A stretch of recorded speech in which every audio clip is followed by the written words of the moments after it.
ನಮಸ್ಕಾರ. ರಿವ್ಯೂ ಚಾನೆಲ್ಗೆ ಸ್ವಾಗತ. ನಾನು ಸೌಖ್ಯ ಗಾಂವ್ಕರ್. ರಾಷ್ಟ್ರ ರಾಜಕಾರಣದಲ್ಲಿ ಬಿಗ್ ಡೆವಲಪ್ಮೆಂಟ್ ಟ್ರೇಲರ್ ಸಿಗ್ತಾ ಇದೆ. ಮತ್ತೊಂದು ಪಕ್ಷ, ಪ್ರಬಲ ಪಕ್ಷ NDA ತೆಕ್ಕೆಗೆ ಬೀಳೋದು ಫಿಕ್ಸ್. ಇನ್ನೂ ಇಂಟ್ರೆಸ್ಟಿಂಗ್ ಅಂದ್ರೆ NDA ಒಳಗಡೆ ಸೇರಿಸೋದಷ್ಟೇನಾ, ಮೈತ್ರಿ ಅಷ್ಟೇನಾ, ಅಥವಾ ವಿಲೀನಗೊಳಿಸೋ ತನಕ ಮಾತುಕತೆ ಆಗ್ತಾ ಇದೆಯಾ ಅನ್ನೋದು ಕುತೂಹಲಕಾರಿಯಾಗಿದೆ. ಈ ಮೂಲಕ NDAಗೆ ಬಲ ಎಷ್ಟರ ಮಟ್ಟಿಗೆ ಸಿಗತ್ತೋ ಬಿಡುತ್ತೋ, ಆದರೆ ಇನ್ನೊಂದು ರಾಜ್ಯದಲ್ಲಿ ಸರ್ಕಾರ ರಚಿಸುವಂತ ಹೊಸ ಲೆಕ್ಕಾಚಾರ, ಶಾಕಿಂಗ್ ಲೆಕ್ಕಾಚಾರ ಒಂದು ಶುರುವಾಗಿದೆ. ಮಾಹಿತಿ ಮುಂದೆ ಇಡ್ತಾ ಇದೀವಿ. ಮಿಸ್ ಮಾಡಿದ್ರೆ ನಮ್ಮ ಚಾನಲ್ನ ಸಬ್ಸ್ಕ್ರೈಬ್ ಮಾಡಿ, ನಿಮ್ಮ ಅಭಿಪ್ರಾಯ ಕಮೆಂಟ್ ಮಾಡಿ ತಿಳಿಸಿ. ಎಸ್ ವೀಕ್ಷಕರೇ, ಎರಡು ಕಡೆ ಕಾಂಗ್ರೆಸ್ಗೆ, ಇಡೀ ರಾಷ್ಟ್ರದ ಕಾಂಗ್ರೆಸ್ಗೆ ಬಲ ಕೊಡುವಂತ ಸರ್ಕಾರಗಳಿವೆ. ಕರ್ನಾಟಕ ಮತ್ತು ತೆಲಂಗಾಣ ಎರಡೂ ಕಡೆಯಿಂದ ಕಾಂಗ್ರೆಸ್ ಮತ್ತೆ ಎದ್ದು ನಿಲ್ಲೋದಿಕ್ಕೆ ಬಲ ಸಿಗ್ತಾ ಇದೆಯಲ್ವಾ. ಎಲ್ಲ ರೀತಿಯಲ್ಲಿ ಎಲೆಕ್ಷನ್ ಅಂದ್ರೆ ಬಲ ಇರುತ್ತೆ, ಇಲ್ಲಿಂದ ಏನೋ ಒಂದು ಬಲ ಸಿಗುತ್ತೆ.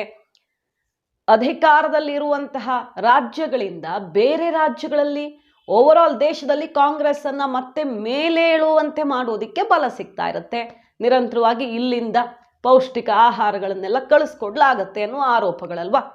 ಈಗ ಆ ದಾರಿಯನ್ನ ಬಂದ್ ಮಾಡುವ, ಮತ್ತೊಂದ್ ಕಡೆ ತಮ್ಮ ಸರ್ಕಾರವನ್ನ ಸ್ಥಾಪಿಸುವ ಹೊಸ ಲೆಕ್ಕಾಚಾರ, ಬಿಗ್ ಆಪರೇಷನ್ಗೆ ಸ್ಕೆಚ್ ರೆಡಿ ಆಗಿದೆಯಾ? ಆ ಸುಳಿವನ್ನ ಮೊನ್ನೆ ಕೇಂದ್ರ ಮಂತ್ರಿಯೇ ಕೊಟ್ಟಿದ್ರು. ಈಗ ಅದಕ್ಕೆ ಸಂಬಂಧಪಟ್ಟಂತೆ ಬಿಗ್ ಡೆವಲಪ್ಮೆಂಟ್ ಒಂದು ಆಗ್ತಾ ಇದೆ. BRS ಪಕ್ಷ ಈಗ NDA ತೆಕ್ಕೆಗೆ ಬೀಳಲಿದೆ ಅಂತ ಹೇಳಲಾಗ್ತಿರೋದು. ಆದ್ರೂ ಒಂದು ಅಡೆತಡೆ ಇದೆ ಇಲ್ಲಿ. ಯಾಕಂದ್ರೆ ಅವರು ಪುತ್ರಿ ಈ ಲಿಕ್ಕರ್ ಸ್ಕ್ಯಾಮ್ ಅಲ್ಲಿ ಲಾಕ್ ಆಗಿರೋದಲ್ವಾ, ಅದು ಮುಜುಗರ ಅಲ್ವಾ. ಅವ್ರ ಜೊತೆಗೆ ಮೈತ್ರಿ ಮಾಡ್ಕೊಂಡ್ರೆ ಅದೊಂದಕ್ಕೆ, ಆ ಕಾರಣದಿಂದಾಗಿ ಸ್ವಲ್ಪ ಅಪಸ್ವರ ಕೇಳಿ ಬರ್ತಾ ಇದೆ. ಆದರೆ ಏನು ಬೇಕಾದ್ರೂ ಆಗಬಹುದು ಅನ್ನುವ ಸುದ್ದಿಯೂ ಕೂಡ ಬರ್ತಾ ಇರೋದು. BRS ಅಲ್ಲಿ ನಂಬರ್ 2 ನಾಯಕನಾಗಿರುವ KCR ಪುತ್ರ KT ರಾಮರಾವ್ ಅವರು ಡೆಲ್ಲಿಗೆ ಹೋಗಿ ಮಾತುಕತೆ ಮಾಡ್ಕೊಂಡು ಬಂದಿದ್ದಾರೆ. ಸುದೀರ್ಘ ಮಾತುಕತೆಯಾಗಿದೆ ರಾಷ್ಟ್ರ ನಾಯಕರ ಜೊತೆ. ಬಿಜೆಪಿ ಹೈಕಮಾಂಡ್ ಜೊತೆಗೆ ಬದ್ಧ ವೈರಿಗಳಂತೆ ಜಟಾಪಟಿ ಮಾಡ್ಕೊಂಡವರು, ಮೋದಿ ವಿರುದ್ಧ ಬಾಯಿಗೆ ಬಂದಂಗೆ ವಾಗ್ದಾಳಿ ನಡೆಸಿದವರಲ್ಲಿ KCR ಕೂಡ ಒಬ್ರು. ಆದ್ರೆ ಮೊನ್ನೆ ನಡೆದಂತ 23ರ ವಿಧಾನಸಭಾ ಚುನಾವಣೆಯಲ್ಲಿ BRS ಬಿಜೆಪಿ ಒಟ್ಟಿಗೆ ಹೋಗ್ತಾರ? ಎಲೆಕ್ಷನ್ ಗಿಂತ ಮುಂಚೆನೂ ಚರ್ಚೆ ಬಂತು. ಎಲೆಕ್ಷನ್ ಆದ್ಮೇಲೆ ಚಾನ್ಸ್ ಇದ್ದಿದ್ರೆ, ಕಾಂಗ್ರೆಸ್ಗೆ ಬಹುಮತ ಬರ್ಲಿಲ್ಲ, ಅತಂತ್ರ ಆಯ್ತು ಅಂದ್ರೆ BRS ಬಿಜೆಪಿ ಖಂಡಿತವಾಗಿಯೂ ತಮ್ಮ ಹಾಗೆತನವನ್ನ ಬದಿಗೊತ್ತಿ ಮೈತ್ರಿ ಮಾಡ್ಕೊಳ್ತಾರೆ ಅನ್ನೋ ತರ ಇತ್ತು ವಾತಾವರಣ. ಬಟ್ ಆಗ್ಲಿಲ್ಲ. BRS ನ ಮತಗಳನ್ನ ಬಿಜೆಪಿ ತಿಂತು, BRSಗೆ ಬಿಜೆಪಿಯಿಂದ ಹೊಡೆತ ಬಿತ್ತು. ಕಾಂಗ್ರೆಸ್ ಅಂತೂ ಅರಗಿಸಿಕೊಳ್ಳಲಾರದಂತ ಏಟು ಕೊಡ್ತು.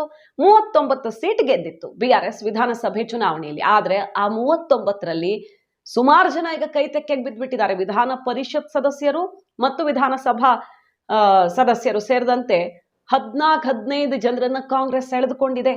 ಸೊ ನಂಬರು ಡೌನ್ ಆಗ್ತಾ ಇದೆ ಗೆದ್ದಿರೋದ್ರಲ್ಲೂ ಕೂಡ. ಲೋಕಸಭೆಯಲ್ಲಿ ನೋಡಿದ್ರೆ ಪರ್ಫಾರ್ಮೆನ್ಸೇ ಇಲ್ಲ, ಏನೂ ಸಿಕ್ಕಿಲ್ಲ. ಕಾಂಗ್ರೆಸ್ ಮತ್ತು ಬಿಜೆಪಿಯಲ್ಲಿ ಭರ್ಜರಿಯಾಗಿ ಈ ಬಾರಿ ಗಳಿಕೆ ಮಾಡ್ಕೊಂಡಿರೋದು.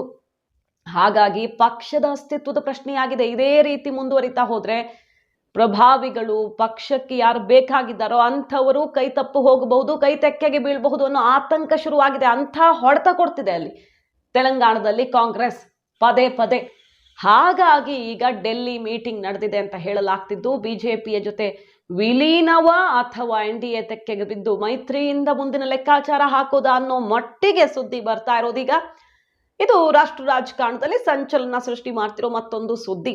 BRS NDA ತೆಕ್ಕೆಗೆ ಬಿದ್ರೆ ಕೇಂದ್ರದಲ್ಲಿ ಹೆಚ್ಚಿನ ಬಲ ಏನು ಬರಲ್ವಲ್ಲ, ನಂಬರ್ಸ್ ಇಲ್ಲ. ಆದರೆ ರಾಜ್ಯದಲ್ಲಿ ಅಂದ್ರೆ ತೆಲಂಗಾಣದಲ್ಲಿ ಸರ್ಕಾರ ರಚಿಸ್ತೀವಿ ಅನ್ನೋ ಕನಸಲ್ಲಿರೋ ಬಿಜೆಪಿಗಂತೂ ಭರ್ಜರಿ ಬಲ ಬರುತ್ತೆ. ಮೊನ್ನೆಯಷ್ಟೇ ನಾವು ರಿಪೋರ್ಟ್ ಮಾಡಿದ್ವಿ, ಬಂಡಿ ಸಂಜಯ್, ತೆಲಂಗಾಣದ ಪ್ರಭಾವಿ ಬಿಜೆಪಿ ನಾಯಕ, ಈಗ ಕೇಂದ್ರ ಮಂತ್ರಿಯೂ ಆಗಿರೋ ಬಂಡಿ ಸಂಜಯ್ ಅವ್ರು ಏನ್ ಹೇಳಿದ್ರು, 26 ಶಾಸಕರು ನಮ್ಮ ಸಂಪರ್ಕದಲ್ಲಿದ್ದಾರೆ.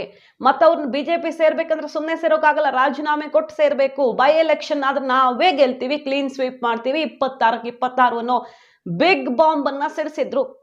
ಯಾವ CBI ED ಸೇರ್ಸ್ ಹೆದರ್ಸ್ತಿಲ್ಲ ನಾವು, ಅಂಥವ್ರನ್ನ ಕರ್ಕೊಳ್ಳೋದು ಇಲ್ಲ ಅನ್ನೋ ಕ್ಲಾರಿಟಿನೂ ಕೊಟ್ರು ಮಾಧ್ಯಮಗಳು ಪ್ರಶ್ನೆ ಮಾಡಿದಾಗ.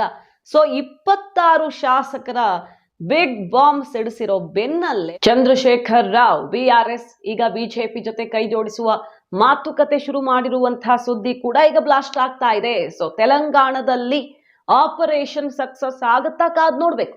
ಆದ್ರೆ ಪರ ವಿರೋಧ ಎರಡೂ ತರ ಇದೆ. ಒಂದಷ್ಟು ಜನ ನಾಯಕರು ತೆಲಂಗಾಣದಲ್ಲಿ ಒಳ್ಳೇದಾಗತ್ತೆ BRS ಜೊತೆಗೆ ಸೇರ್ ಹೋದ್ರೆ ಈಗ ನಮಗೆ ಅಂತ ಇದ್ದಾರೆ. ಬಟ್ ಕೆಲವರು ನಾವು ಗೆದ್ದಿದ್ದೀವಿ, ಲೋಕಸಭೆಯಲ್ಲೂ ಚೆನ್ನಾಗಿ ಪರ್ಫಾರ್ಮ್ ಮಾಡಿದ್ದೀವಿ, ವಿಧಾನಸಭೆಯಲ್ಲಿ ಅಂದುಕೊಂಡಷ್ಟು ಬರ್ಲಿಲ್ಲ ಅಂದ್ರೂ ನಮ್ಮ ಕಾರ್ಯಕರ್ತರು ಚೆನ್ನಾಗಿ ಕೆಲಸ ಮಾಡಿದ್ದಾರೆ, ಉತ್ಸಾಹದಲ್ಲಿದ್ದಾರೆ, ಮುಂದಿನ ಚುನಾವಣೆಯಲ್ಲಿ ನಮ್ಗೆ ಒಳ್ಳೆ ಅವಕಾಶ ಇದೆ, ಇವ್ರ ಜೊತೆ ಮೈತ್ರಿ ಮಾಡ್ಕೊಂಡ್ರೆ ಅದು ಕ್ಲೋಸ್ ಆಗುತ್ತೆ, ಮತ್ತೆ ಹೆಸರು ಕೆಡಿಸ್ಕೊಂಡಿದ್ದಾರೆ ಭ್ರಷ್ಟಾಚಾರದ ಕೇಸಲ್ಲಿ, ಲಿಕ್ಕರ್ ಸ್ಕ್ಯಾಮ್ ಅಲ್ಲಿ ಅವ್ರ ಮಗಳ ಹೆಸರಿದೆ, ಹೇಗಿದೆಲ್ಲ ಬೇಡ ಅಂತಾನೂ ಹೇಳ್ತಿದ್ದಾರೆ.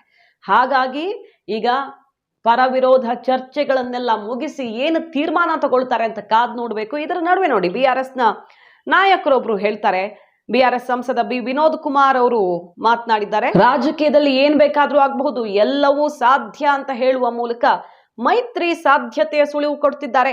ಆದ್ರೆ ಕಾಂಗ್ರೆಸ್ ಎಕ್ಸಾಂಪಲ್ ನಮ್ಗೆ, BRS ಈಗ ನೆಲ ಕಚ್ಚಿದೆ ಅಂತ ಮುಂದೆ ಬರೋಲ್ಲ ಅಂತನ, ಕಾಂಗ್ರೆಸ್ ಅಲ್ಲಿ ನೆಲ ಕಚ್ಚಿರ್ಲಿಲ್ವಾ, ಹೇಗೆ ಎದ್ದು ನಿಲ್ತು ಅದೇ ರೀತಿ ನಾಳೆ ನಾವು ಎದ್ದು ನಿಲ್ಬಹುದು.